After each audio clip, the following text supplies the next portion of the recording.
características do anticristo, é um assunto escatológico. Você pode falar sobre isso aqui que nós vamos falar, sinais que antecedem a vinda de Cristo, é um assunto escatológico. Você pode falar sobre o milênio, é um assunto escatológico. Você pode falar sobre a grande tribulação. Então são várias coisas. Então eu pensei aqui esse assunto, sinais que antecedem a vinda de Cristo, para a gente estar comentando um pouquinho sobre isso. Antes de nós entrarmos na palavra, nós vamos fazer uma oração pela palavra, pelo seu Elias, que é o pai do Luciano Mui, né, que está passando por um processo de tratamento de câncer. Talvez você tenha alguém da sua família, ou você mesmo agora fala assim: poxa Deus, preciso tanto de uma oração, preciso tanto de uma intervenção. Você vai fechar os teus olhos, nós vamos orar e Deus vai agir, Deus vai responder a sua oração, vai tocar em você. Talvez você está nos assistindo pelas redes sociais, e você também vai ser abençoado agora pela presença do Senhor na sua vida, em nome de Jesus. Vamos fechar os olhos, vamos orar. Pai, nós queremos colocar a vida do seu Elias na tua presença, e de tantas outras pessoas que têm feito aí o tratamento, Senhor, contra esse mal. Nós pedimos o teu socorro bem presente nessa hora de angústia e de tribulação. Que o Senhor se levante como restaurador, como libertador, como transformador. Que o Senhor possa ser alívio àquele que tem passado por sofrimento. Que o Senhor alcance também corações abatidos, almas que estão, Senhor, aflitas nesse instante, e cura, Deus, as enfermidades da alma que muitas pessoas estão sofrendo nesses dias. Senhor, vá ao encontro de famílias também, casais que estão, Senhor, oh meu Deus, em atrito, em contenda, e que muitas vezes têm pensado, Senhor, em divórcio, em separação. A tua palavra diz que o Senhor odeia o divórcio. Essa palavra é tão forte, mas é o que está escrito na tua palavra. O Senhor odeia o divórcio. Se há uma coisa que o Senhor abomina, é o divórcio. E nós queremos pedir nesse momento que o Senhor vá ao encontro de cada família, de cada casa, Senhor, que tem passado por lutas, por aflições. Traga quebrantamento e arrependimento às pessoas, para a honra e glória do teu nome, em nome de Jesus. Se você recebe, diga amém. Vamos dar um aplauso ao Senhor mais uma vez. Glória a Deus, né? Irmãos, pastor El está lembrando aqui de um recado que ele pediu para eu passar. Se alguém tem, às vezes você vai botar aquele armário, como é que chama aquele armário que eles fazem, né? Pré-moldado, né? Fala? Planejado, sumiu a palavra aqui. Aí você tinha aquele armário que você comprou lá na Casa Bahia, tá bom ainda. Você olha para ele e fala assim: poxa, mas o que eu vou fazer com esse armário, né? Tá um armário bacana, tá bom ainda. Você fala: não posso jogar isso aí fora. Não pode mesmo. Você vai procurar o pastor Elton, vai fazer a doação, porque nós vamos alugar uma casa para colocar alguns materiais, porque não cabe mais na igreja. Vamos colocar esses materiais lá, e nós precisamos então de armário de cozinha, tá? Então, queridos, olha só, presta atenção. Vários assuntos, como eu falei aqui, várias coisas, vários assuntos. Porém, um desses assuntos são os sinais que antecedem a vinda de Cristo. São vários. Eu peguei aqui 7, porque são os 7 primeiros sinais que Jesus menciona nessa passagem que nós estamos falando aqui. Olha, Mateus capítulo 24, dos versos 1 a 14. Então acompanhe comigo, veja bem. Como que começou esse assunto? Como é que começou isso? A Bíblia diz que, olha só, versículo 1 e 2 diz o seguinte: tendo Jesus saído do templo, então transfere a sua mente aí, a sua imaginação para a época de Jesus, está próximo à sua crucificação. Ele está em Jerusalém e lá existe o templo. Templo que foi feito por Salomão, Davi desejou edificar esse templo para Deus. Você via lá em 1 Coríntios capítulo 29, Esse templo não é para homem, essa casa não é para homem, é um palácio para Deus. Davi desejou isso, mas ele falou assim: olha, Deus não me permitiu construir, mas encarregou o meu filho de edificar esse templo. Salomão edificou o templo. Os babilônios vieram, destruíram o templo por causa do pecado do povo. O povo foi levado cativo. Nunca mais Israel se tornou uma nação livre, totalmente, nunca mais. Então os babilônios destruíram o templo. Porém, quando veio os persas, os judeus voltaram para a sua terra e reedificaram o templo, ainda que estava sob o domínio da Pérsia. Então o imperador Ciro deu uma ordem dizendo: vão e reedifiquem a casa de Deus. Eles reedificaram a casa do Senhor através de um governador chamado Zorobabel e através de um sumo sacerdote chamado Josué, ou Jesua, que muitas vezes algumas traduções colocam o nome dele de Jesua, que nada mais é do que Yeshua, ou Yehua, que é Jesus, né? O nosso Messias. Essa palavra, ela significa Jesus, se fosse traduzir, é Jesus. O sumo sacerdote naquela época chamava Jesua ou Josué. Então, eles edificaram aquele templo, reedificaram aquele templo, vamos dizer assim, né? E era o templo conhecido como templo de Zorobabel. E Deus dá uma palavra para ele através do profeta Zacarias, dizendo: não por força, não por violência, mas pelo meu espírito.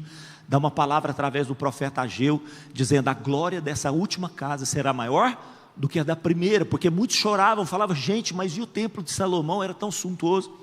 Mas Deus falava: a glória dessa segunda casa será maior do que a da primeira. Esse mesmo templo é o templo da época de Jesus, mas porém com uma reforma extraordinária que Herodes o Grande fez. Herodes o Grande promoveu uma reforma do templo, o templo ficou suntuoso, uma coisa assim extravagante de bonita, pedras, mármores, calçadas, compartimentos, coisas assim extraordinárias. Todo mundo que chegava lá, que conhecia aquele lugar, ficava espantado. Foi nesse momento que Jesus, saindo desse lugar, que ele costumava pregar ali no pátio do templo, e saindo daquele lugar, os discípulos param Jesus e falam: Jesus, o senhor tem que fazer algum comentário, comenta com a gente, olha que coisa extraordinária.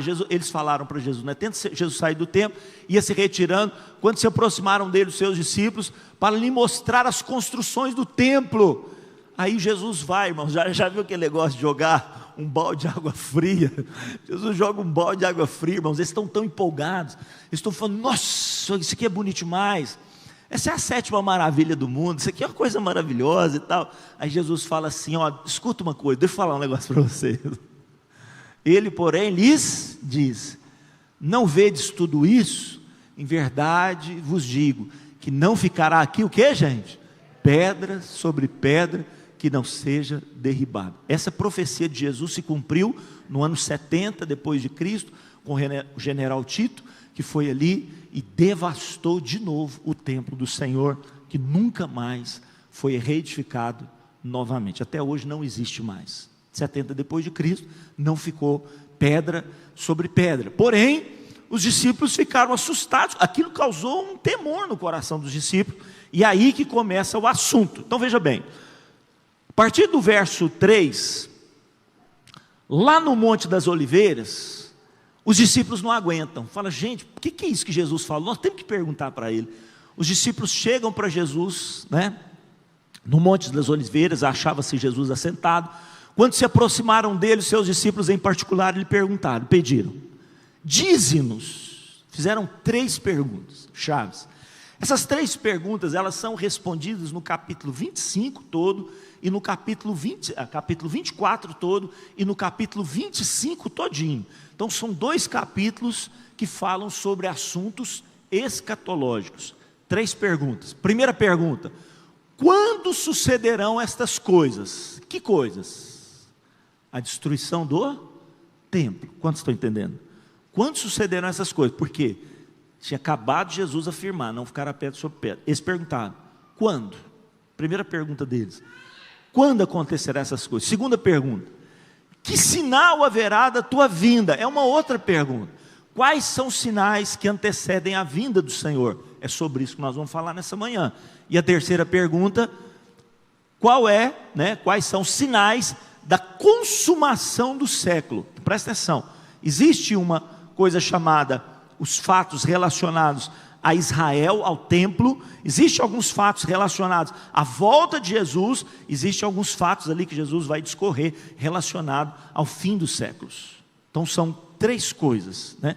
Toda vez que você vê fim ou último, né? Consumação, fim, último, essa palavra no grego é eschatos, é de onde vem a palavra escatologia, que significa a palavra último ou fim de todas as coisas. Então preste atenção, 3 perguntas, aí Jesus vai começar a responder. E essa primeira resposta de Jesus está relacionada à pergunta: quais são os sinais que antecedem a sua vinda? Veja o que Jesus vai falar, vamos lá. E ele lhes respondeu: vede que ninguém vos engane, Porque virão muitos em meu nome dizendo, eu sou o Cristo, enganarão a muitos, e certamente ouvireis falar de guerras, rumores de guerras. Vede, não vos assusteis, porque é necessário assim acontecer, mas ainda o que, gente? Não é o fim. Porquanto se levantará nação contra nação, reino contra reino, haverá fomes e terremotos em vários lugares, porém tudo isso é o que? Princípio das dores. No original é contrações, princípio das dores de parto. Então olha só, isso é apenas o princípio das dores. Então sereis atribulados, vos matarão, sereis odiados de todas as nações por causa do meu nome. Nesse tempo muitos hão de se escandalizar, trair e odiar uns aos outros, levantar-se-ão muitos falsos profetas e enganarão a muitos. Olha só, falsos profetas juntamente com falsos cristos, viu lá? Olha lá, ó, em cima está falando, muitos em meu nome dirão, eu sou o Cristo, falsos cristos, né? Ou anticristo, mesma coisa, falsos cristos. E aqui embaixo também falsos profetas. Lembra que nós vamos ter, e Apocalipse fala, né, do anticristo e do falso profeta, que são pessoas específicas, ou talvez seja uma ação específica do inimigo, né? Muitos entendem que pode ser pessoas, muitos entendem que pode ser uma ação do inimigo contra a humanidade, mas está relacionado aqui no que Jesus falou, olha, falsos cristos, falsos profetas. Olha só, verso 12, e por se multiplicar a iniquidade, o que acontecerá? Consequência, o amor de muitos se esfriará, o amor de quase todos se esfriará. Aquele, porém, que perseverar até o fim, esse será salvo. E finalmente, e será pregado este evangelho do reino, que lugar? Por todo o mundo, por todas as nações, para testemunhar todas as nações. E aí, irmãos? Então virá o fim. Veja a didática de Jesus, ele está explicando sobre início, meio e fim, sim ou não? Então, aqui ele explica sobre 7 sinais no mínimo. Pode ser que existam outros, mas nós vamos elencar os 7. Primeiro, falsos cristos e falsos profetas. Segundo, guerras e rumores de guerras. Terceiro, fomes e terremotos em vários lugares. Quarto, perseguição e tribulação. Quinto, multiplicação da iniquidade, consequência disso, esfriamento e apostasia de muitos. E por fim, o evangelho pregado em todas as nações. Só assim virá o fim. Então vamos lá. Vamos falar sobre cada assunto aqui. Se não der tempo da gente falar pela manhã, a gente escorre nesses assuntos à noite. Aí você fala, mas à noite eu não estarei, pastor Caio. Aí você acessa canal El Shaddai Araguari, tem todas as palavras lá. Vá lá, tem a festa dos tabernáculos, viu? E aí você pode curtir à vontade tudo que está registrado lá, inclusive a continuação dessa palavra, que eu tenho certeza não vai dar tempo da gente completar aqui. Mas vamos falar, presta atenção em cada ponto. O que Deus falar com você nessa manhã está valendo muito para a sua vida. Primeira coisa que Jesus alerta sobre falsos cristos e falsos profetas, é uma ação de engano. Presta atenção, se há uma arma que Satanás utiliza contra as nossas vidas, é o engano. A maior arma de Satanás não é fúria, não é violência, isso tudo são consequências, depois que ele engana o coração do homem. Então veja bem, Caim assassinar Abel é só uma consequência de um engano que aconteceu lá no Éden, que foi colocado no coração do homem. Se vocês comerem dessa árvore, vocês não vão morrer, vocês serão como Deus, conhecedores do bem e do mal. O que o diabo mais faz hoje em dia é disseminar mentiras, é disseminar engano, é trabalhar com a minha e com a sua ignorância, não no sentido pejorativo, ignorância de uma pessoa bruta sem educação, mas no sentido de falta de conhecimento, ignorância, falta de conhecimento. Então Jesus vai falar, errais por não conhecer as Escrituras, errais por não conhecer as Escrituras. Tudo que o diabo faz é utilizar dessa ignorância minha e sua, para nos tirar do caminho da verdade. Ora, ele tentou isso com o próprio Jesus. Falou, se você é filho de Deus, está com fome, transforme as pedras em pães. Jesus falou, opa, o que diz a palavra? O que diz a verdade? O que a palavra está me dizendo? Nem só de pão viver. Opa! Então a palavra de Deus, Jesus vai dizer: conhecereis e a verdade vos. Irmãos, se tem um antídoto contra a mentira e o engano, é a palavra do Senhor, é a palavra de Deus. Abra aí, alguém abre aí e fala alto para mim, João capítulo 17, verso 17. Olha o que Jesus ora ao Pai. O que ele pede para o Pai fazer nos discípulos? Santificá-los aonde? O que está escrito? João 17, 17. Lê o versículo, por favor.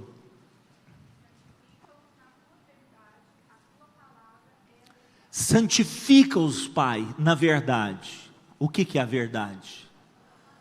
Pilatos perguntou isso para Jesus: o que é a verdade? Jesus está respondendo: o que é a verdade? Tua palavra é a verdade. E quem é a palavra de Deus? A palavra de Deus é uma pessoa também, é Jesus, o Logos. Ele é a palavra de Deus. Por isso ele diz: eu sou o caminho e a verdade. Eu sou a verdade e a vida. Ele é a verdade. Então a palavra de Deus é Cristo, né? Diante dos nossos olhos, podendo ser estudada, podendo ser lida, podendo ser apreciada. É Jesus falando comigo e com você. Quantos recebem? Em nome de Jesus. Isso é o antídoto, é a vacina que nós temos contra quem, irmãos? Falsos cristos e falsos profetas. Alguém disse certa vez, naquela época não tinha aquelas maquininhas daquela luz assim, que você coloca a nota, né? Esses dias eu perguntei para a moça lá no mercado, acho que no mercado. Ela pegou minha nota, não sei se era de 50, de 100, ela foi, pá, botou lá no negócio assim, já tirou e já fez o troco. Eu falei assim: como é que você sabe isso, né? O que acontece? Aí ela explicou: quando é falsa, não resplandece, não, tem um brilho lá, que só a verdadeira que brilha com aquela luz. É uma tinta que coloca na nota verdadeira, que só brilha quando tem, é a verdadeira, se não tem fica opaco. Vocês sabiam disso? Eu não sabia disso. Aí ela foi e me explicou isso aí. Hoje tem essa maquininha, mas antigamente, pastor Horácio, não tinha esse negócio não. Perguntado por um banqueiro não o dono do banco, o bancário, né? Isso. Perguntado para o bancário, quem trabalhava naqueles caixas. O cara era expert, pastora Beth. Chegava uma nota falsa, ele pegava a nota e falava assim: não, isso aqui não está certo não. Aí eles iam fazer pesquisa, porque não tinha nada desses elementos, eles iam fazer pesquisa, pá, falsa. O cara ficou super conhecido, todo mundo falou assim: o cara é bom demais, né? E perguntaram para ele, fizeram uma entrevista para ele: como é que você descobre, né? Como é que é o estudo que você faz? Como é que você discerne que a nota é falsa? Ele falou assim: não, eu não estudo a nota falsa, eu conheço profundamente a nota verdadeira. Matou a charada. Quantos estão entendendo, irmão? Se você conhece a verdadeira profundamente, bateu uma falsa na sua mão, matou a charada. Por isso que Jesus fala assim: olha, as minhas ovelhas me conhecem, elas ouvem a minha voz e me seguem, jamais vão seguir a voz do estranho. Ah, por quê? Porque eu sei qual que é a voz do estranho? Não, eu sei quem é a voz do meu Senhor, e a voz dele é inconfundível. Você pode dar um aplauso a esse Deus maravilhoso? Pronto, irmãos, pronto, sabe assim, ó, deixa eu falar uma coisa para vocês. Às vezes a gente não vai nem sair disso aqui, que já está chegando 11 horas, mas presta atenção, não tem problema não. Isso aqui é importante, só de você escutar isso aqui já valeu para você. Presta atenção. Quanto mais conhecedores de Deus, mais vacinados nós estamos contra o engano de Satanás. Eu estava falando para o pessoal, qual foi o erro do homem lá no jardim do Éden? O maior erro não foi comer da árvore do conhecimento do bem e do mal, foi deixar de comer da árvore da vida. O maior problema é esse, é deixar de experimentar o que vem dele, o que é de Deus. Se o homem experimenta da árvore da vida, não tem lugar para engano no coração dele, mas o coração dele estava vazio. Pastor Carlos, como é que ele conseguiu ser enganado? Porque ainda estava vazio. A experiência que ele tinha de Deus era uma experiência externa ainda, mas a natureza de Deus ainda não tinha entrado dentro dele através da árvore da da vida. Eu e você conhecemos Deus. Deus se manifesta em todos os lugares, irmãos, de várias formas, de várias maneiras. Deus está aqui. Alguns sentem algum toque e tal. A presença do Senhor está aqui. Mas mais importante do que a presença do Senhor estar aqui, é a presença do Senhor estar aqui, ó, aqui dentro. E quando Ele está aqui, maior é o que está em vós do que aquele que está no mundo. Aí nós somos guardados.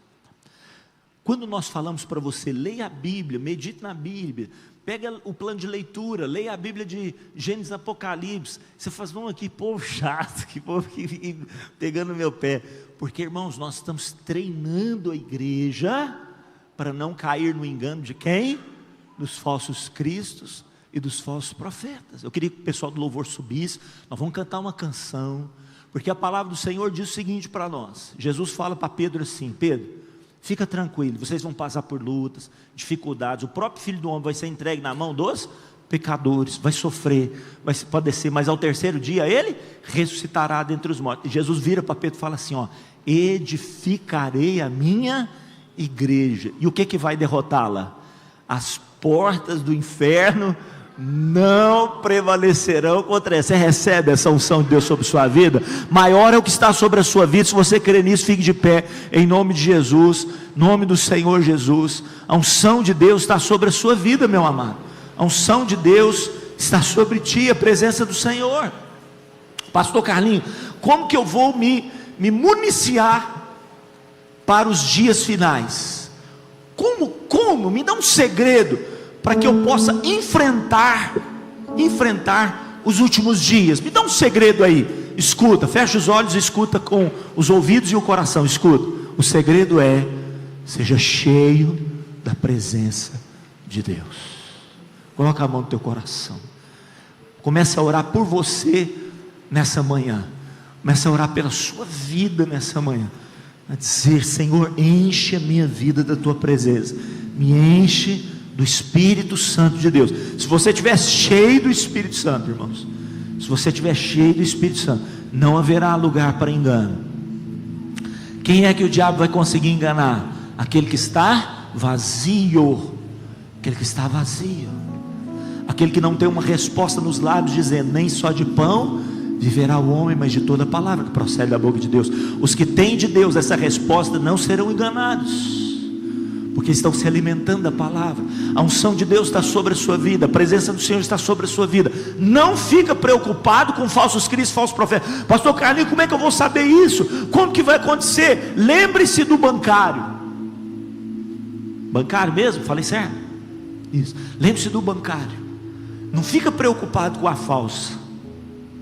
Busque conhecer a verdadeira.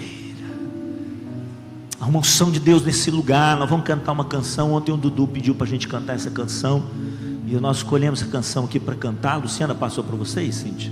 Passou? Nós vamos cantar essa canção com fé no coração, com determinação, porque vocês não são dos que retrocedem. Vocês, igreja, são dos que avançam, dos que caminham por fé. O que Jesus falou? Aquele que perseverar até o fim será salvo. Você é dos que perseveram, você é dos que avançam, você é dos que não desistem. A unção de Josué e de Caleb está sobre a sua vida. Coloca a mão na sua cabeça e diga: eu perseverarei, eu perseverarei. Você não é daqueles que retrocedem, você não é daqueles que desistem, você é cheio de fé. Os teus olhos estão mirados para frente, para frente. Você tomou o arado e você não olha para trás, meu amado.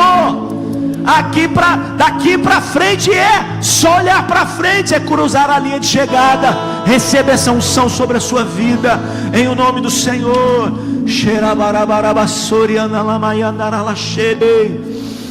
Deixa essa canção tomar conta do teu coração, deixa essa canção invadir teu coração, deixa essa canção ser profética na sua vida.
é mais do que vencedor, meu amador. A perseguição não parou a igreja. O Coliseu não parou a igreja. Os leões não pararam a igreja do Senhor. O inferno não pode prevalecer. Vamos avançar, não vamos parar de crescer. Ninguém pode parar a igreja do Senhor. Só você que é campeão em Jesus, diga bem forte. A perseguição não parou a igreja. O Coliseu não parou a igreja. Os leões não pararam a igreja do Senhor. Enche o teu peito de ar e profetiza nessa manhã. O inferno não pode prevalecer. Vamos avançar, não vamos parar de crescer. Ninguém pode parar a igreja do Senhor. Aleluia! Não caminhamos, levante as mãos e profetiza pelo que vemos. O que nos move? O que nos move é o que nós cremos. O que eu e você somos? Nação Santa, somos a igreja, vivemos por fé. Como nós estamos? Estamos de pé. Só você que crê, aplauda bem forte a Ele nessa manhã. Dê um brado de alegria ao Rei. Aleluia. Na noite que ele foi traído, ele tomou o pão, ergueu, como que dizendo: este não é o fim, é só o começo. Esse é o meu corpo que é partido, mas é entregue a cada um de vós. Tomai, comei todos vós, fazei isso em memória de mim, até que eu venha. Naquela mesma noite que tomou o cálice, ergueu, deu graças e disse: tomai, bebei todos vós. Esse é o cálice da salvação, é o cálice da redenção, é o cálice do sangue que é derramado para a remissão dos vossos pecados. Fazei isso em memória de mim todos os dias, até que eu venha.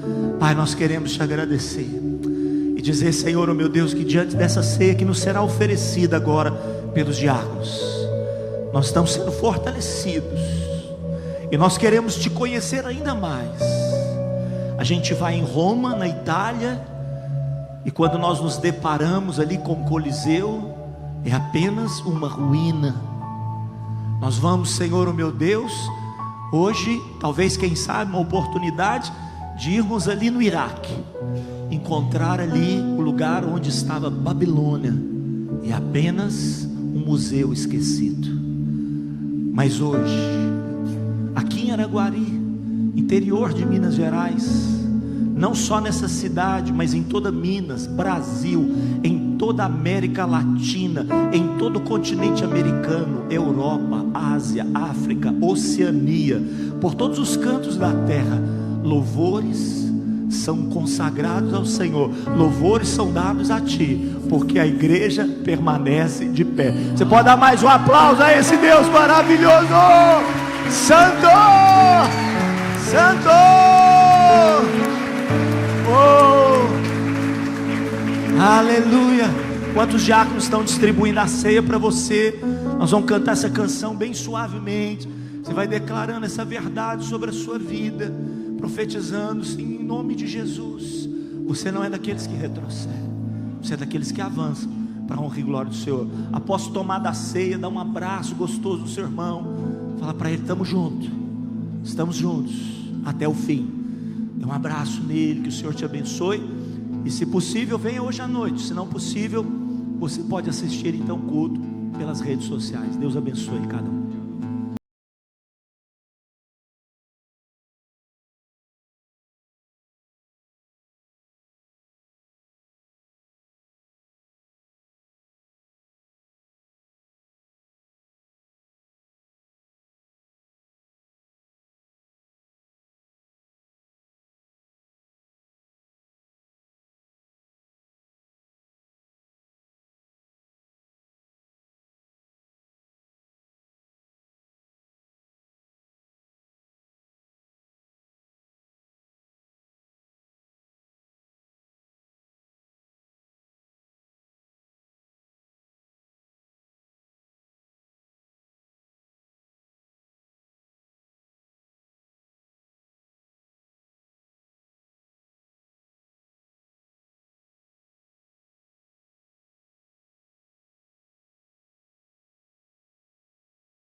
perseguidos, mas não